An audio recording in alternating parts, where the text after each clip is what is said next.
Right, I had to stop yesterday as I'd used 2 hours of video on the repairs that I've done so far. So this job is going to take me quite a lot longer than I anticipated, because I've already spent 2 hours on this one volume, and I reckon I've got another hour, maybe an hour and a half's work to do on this.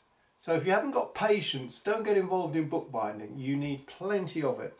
Okay, what I'm going to do now is I'm going to put a craft paper lining inside the spine. Then I'm going to put a new mull and paper backing on the text block and then join them together. Here we go.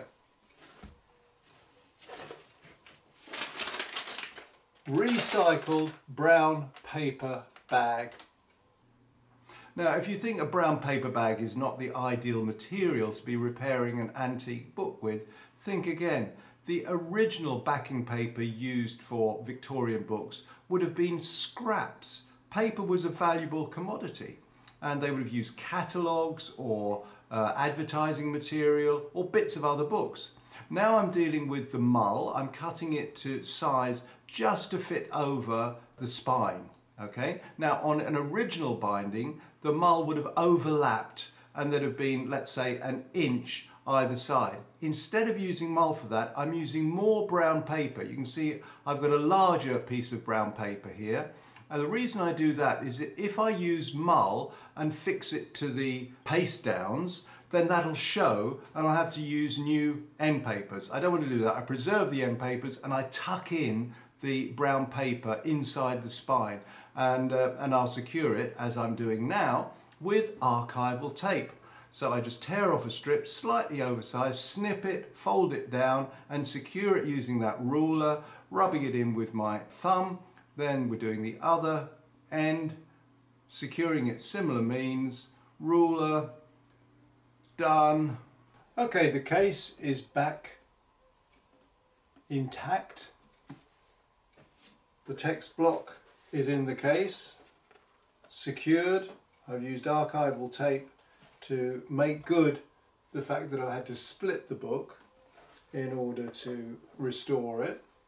And now I'm going to give it a nice clean with book cloth cleaner and see what difference that makes to the cloth colour and the amount of dirt on it. So I'm using Bacchus book cloth cleaner, which is a proprietary brand. You can buy it from book fairs and specialists. It's a bit tricky to buy online as it's flammable and they don't like sending it through the post. It's ammonia based and it's got quite a pungent odour, so if you're not used to it, I'd advise wearing a mask and do it in a ventilated area. Only use it on older book cloth and don't use it on any cloth that's very absorbent, because if it soaks up a lot of the liquid, it might stain. So it's ideal on this kind of cloth, and if you see the state of the rags that I use after a while, they'll be very, very dirty. It's going to need a little bit of time to dry, but you can already see it's looking a lot smarter. Compare it with its partner that hasn't been restored yet. So volume 1's looking good. It's all dried out now. The book cloth cleaner's been absorbed. Looking pretty smart. So let's get on with volume 2. This one has completely disintegrated. So the sections are fairly loose. They're just held together by the string that goes across the sections here. However, I'll be able to secure this with mull. That should be alright. It's not going to be a difficult job, but I've just got to make sure that the edges are in line. Okay, look at the spine lining and you can see the mull and the paper backing has disintegrated. As I've said already, the glue, gutta percha glue, crystallizes and loses its stickiness. And I can see once again that there's light coming through the spine. So I'm going to have to do pretty much the same job as I did on volume 1. This is going to be almost a clone.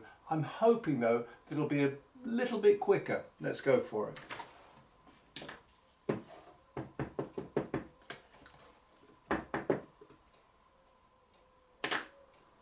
Right, there we are. Look, after another 20 minutes of slow and painstaking work, I've managed to remove most of the paper spine lining. You can see that there are still fragments of it which have stuck to the gilt or blind stamp design on the other side of the cover. Nothing much you can do about that. The important thing is that there shouldn't be any loose bits, because clearly the new lining that I'm going to put in, a cloth lining, has got to adhere to the spine cloth, and so we don't want anything loose just getting in the way.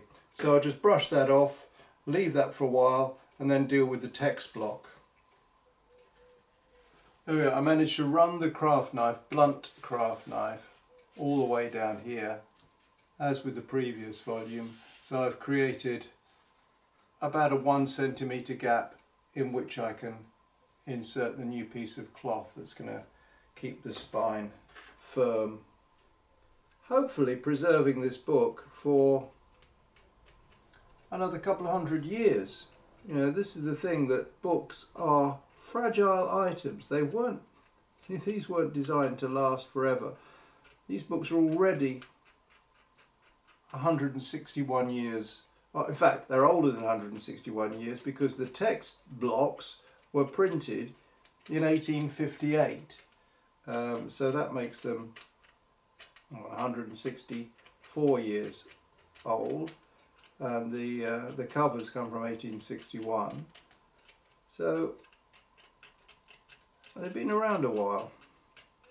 Rather than show you all the scraping, we're going to go straight to fitting in the spine piece of modern cloth. So that fits in nicely in those grooves that I've created.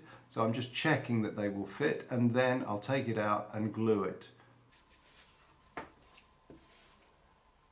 At last, the cloth lining to the spine is a snug fit. It's not glued yet, but at least it fits. So now I've got to remove it again, make sure I know exactly where I want to situate it, and then quite rapidly glue it and insert it. This is the trickiest part of the whole mend. Okay.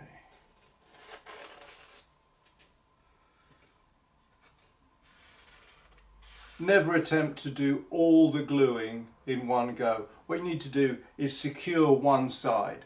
So get one side done, and that's firm. And once that's located and secured,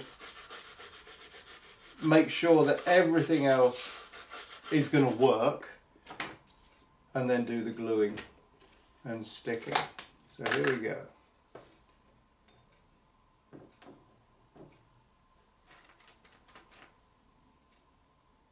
So this element of the repair is very similar to volume 1, fitting in the modern spine cloth. You see I'm gluing all the way down, and then when I get to the second groove, I glue within the groove and then slot in the cloth and pat it down, make sure that it's nice and neat. And then what I've got to do is cut these pieces from the 1860s cloth. So this is the original cloth from another volume of the Illustrated Library Edition, and I've got to cut 2 small pieces that fit in at the top and the bottom of the spine, where they will show slightly because there are a few bits missing.